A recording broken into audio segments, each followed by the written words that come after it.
이렇게 빠르게 무언가를 하려고 하면 인간은 적은 수의 대안만을 생각하여 고려하고 문제를 해결하려고 하게 된다는 거죠.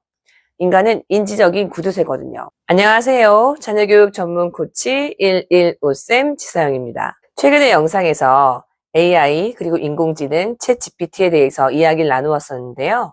그 영상에서 빠지지 않고 등장했던 내용들이 지금 우리 아이들이 미래 사회를 살아가기 위해서 키워야 할 역량에 대해서, 그리고 바뀌게 되는 교육 환경, 무엇을 부모들이 중점을 두고 교육을 해야 되는가, 이런 부분들에 대해서 이야기 나눠보았는데요.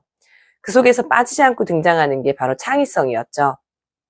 오늘은 우리 아이들의 창의성을 어떻게 키울 수 있을지에 대해서 이야기하려고 합니다. 그러면 인간만이 가지고 있는 창의성이란 무엇일까요?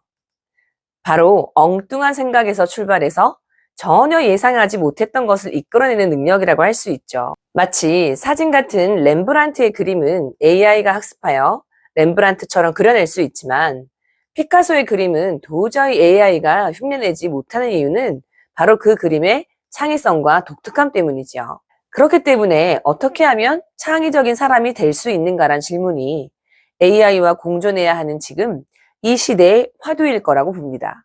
굉장히 중요한 질문이죠. 많은 연구자들이 창의적인 사람의 특성으로 유창성, 융통성, 독창성, 민감성 등을 주요 요인으로 언급했고요.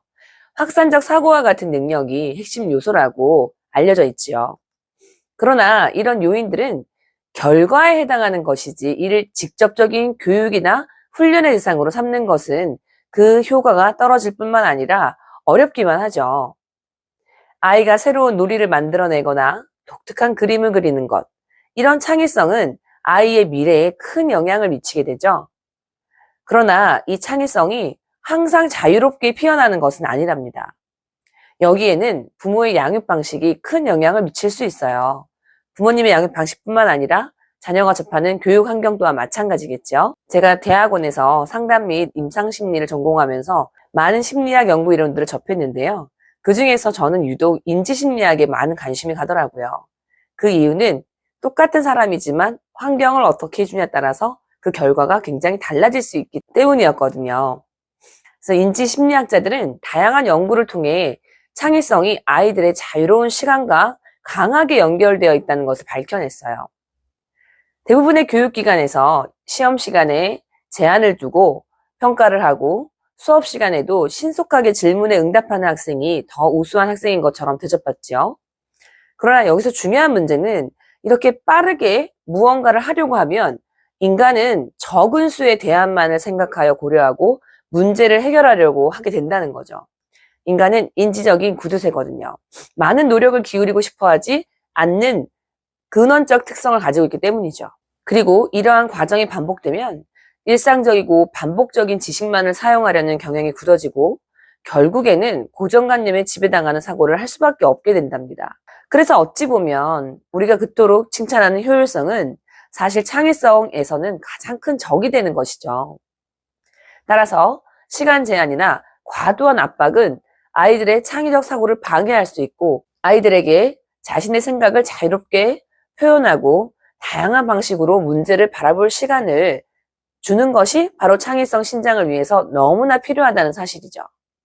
단순 연산 문제풀이처럼 답이 정해져 있는 학습이나 활동을 하는 데는 이를 똑같이 적용하는 게 아니라 바로 통찰이 필요한 문제에 해당한다는 것을 꼭 기억해 주세요. 그렇다면 창의성을 기를 수 있는 실질적인 자녀 양육법 5가지를 지금부터 알아볼까요? 첫 번째는 일정한 자유로운 시간을 꼭 확보해 주시기예요.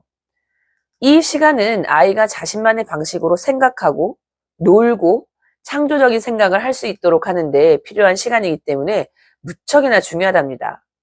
흔히 엄마들을 불안하게 하는 자유시간은 사실 불안을 느껴야 할 시간이 아니라 꼭 필요한 시간이라는 것이죠. 이때 아이가 하는 일들은 아이가 좋아하는 활동, 즉 아이의 관심사일 가능성이 높을 텐데요. 부모님께서는 아이가 흥미를 느끼는 것에 관심을 가지고 이를 함께 공유하고 나누는 것이 바로 아이의 창의적 사고를 향상시키는데 무척이나 효과적이에요. 그래서 이 부분을 놓치지 말고 함께 하시기 바랍니다. 두 번째는 질문 장려하기예요.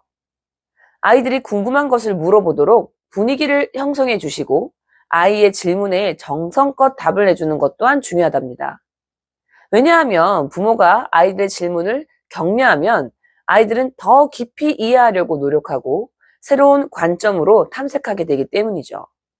이때 확산적 질문이 가능하도록 열린 대답으로 대화를 이어가는 것이 필요하겠죠. 세 번째는 다양한 경험 제공하기예요. 다양한 활동을 통해서 아이들이 다른 시각과 경험을 가질 수 있도록 도와주시는 것이 중요합니다. 창의성이란 전혀 관련이 없을 것 같은 개체들 사이에서 공통점, 차이점, 또 은유를 찾아내고 새롭게 연결짓는 과정에서 탄생하기 때문이죠. 대학교에서 고전 읽기가 필수 커리큘럼으로 들어가 있는 이유 또한 마찬가지죠. 책 속에는 수많은 은유가 포함되어 있기 때문이에요. 그것을 찾아내면서 새로운 것과 전혀 어울리지 않을 것 같았던 것들과의 결합으로 창의성은 탄생하게 되기 때문이죠. 네 번째, 실패를 두려워하지 않게 도와주시기예요. 실패는 학습의 일부입니다. 정말 중요한 일부예요. 아이들이 실패를 두려워하지 않고 도전하는 것을 격려해야 아이들은 더 창의적인 해결책을 찾아낼 수 있어요. 좋은 결과에만 집중하게 되면 아이는 새로운 것을 탐색하기보다는 틀리지 않는 법을 생각하게 된답니다. 예를 들어 저는 일기에서 맞춤법 지도를 하지 마세요라고 말씀을 드린 이유가 일기나 글쓰기에서 맞춤법을 강조하다 보면 아이는 새로운 단어를 쓰려고 하지 않아요. 그보다는 알고 있는 단어를 반복해서 사용하게 되는 거죠. 왜? 틀리지 않아야 된다고 생각을 하니까요. 마지막으로 아이의 아이디어를 존중해 주시기예요. 정말 어른의 입장에서 생각할 때는 말도 안 되는 소리 같게 느껴지더라도 아이들의 생각과 아이디어를 존중하면 아이들은 자신의 창의성에 대한 자신감을 가질 수 있어요. 왜냐하면 생각해 보실래요? 이미 어른들은 제가 영상 초반에서 언급했던 것처럼 인지적 과정을 통해서 아이들보다 고정관념에 사로잡혀 있을 확률이 크고 그런 고정관념의 관점이나 효율성을 가지고 바라보는 측면에서 아이들의 생각을 평가하고 바라보게 되면 아이들의 창의성은 그 순간 더 이상의 성장을 할 수 없게 되기 때문입니다. 요약하자면 부모가 자녀에게 창의적인 활동을 수행할 때 너무 많은 시간 압박을 가하거나 빨리 결과를 내야 한다고 압박하면 아이들의 창의적 사고 능력을 제한하고 고정된 사고방식에 빠지게 만들 수 있다는 사실이에요. 따라서 창의성을 유발하고 유지하는 데는 적절한 시간 관리와 압박 감소가 중요하다고 할 수 있습니다. 사실 아이들의 창의성을 키우는 것은 오래 걸릴 수 있어요. 그러나 이런 노력은 아이들이 자신만의 독특한 방식으로 세상을 바라보고 이해할 수 있게 해주며 아이들이 살아가게 될 미래 사회에서 그 무엇보다도 중요한 능력이 된답니다. 모든 부모님은 아이들의 창의성을 키우는 양육을 할 수 있습니다. 이를 위해서도 우리가 가지고 있는 고정관념을 벗어나려는 노력이 필수로 필요하다고 할 수 있을 것 같아요. 오늘이 가장 빠른 날이란 말 다시 한번 되뇌이면서 오늘도 파이팅 하시기 바라겠습니다. 부모님과 아이들이 행복한 교육 세상을 꿈꾸며 저는 다음 영상으로 찾아오겠습니다. 안녕!